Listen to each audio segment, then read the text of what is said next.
quick reaction lang tayo kay Tali Bumbum. Ayan, sabi ni Aling Tis dito na nakapambahay lang daw si Tali. Pero nakapangbahay lang ba yan? Napakaganda naman ng bata niyan para sa nakapangbahay na damit. Pero simple lang talaga naman si Tali. Pero grabe yung ating kulot, no? Nakakamiss yung ating kulot. Wow! Bakit ka nagpapainit dyan, Tali? Sabi ni Lola Tis, mainit daw dyan. Pero mukhang yung weather nila kahit mainit, malamig rin kasi US, diba? Kaya hindi siya naiinitan. Medyo malamig din yung hangin siguro dyan. Tingnan mo, nakapajama siya, nakapambahay, pero napakaganda ng ating kulot. Sige, lakad ka pa. Siguro nilabas to ni Aling Tis, no? Kaya nakapambahay lang daw siya. Oh, bilis-bilis niya maglakad, namasyal siyang mag-isa habang inaalalayan naman ni Aling Marites.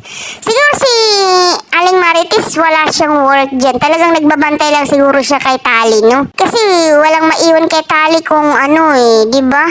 Pero at least nakalabas talaga siya, no? At binabantayan ni Lola Tis. Ayan, may phrase na siyang kano.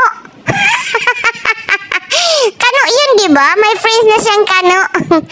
Ayan, naka-jeans outfit na rin si Tali, kaya ayan. Pero same pa rin yung, jogging pants, no?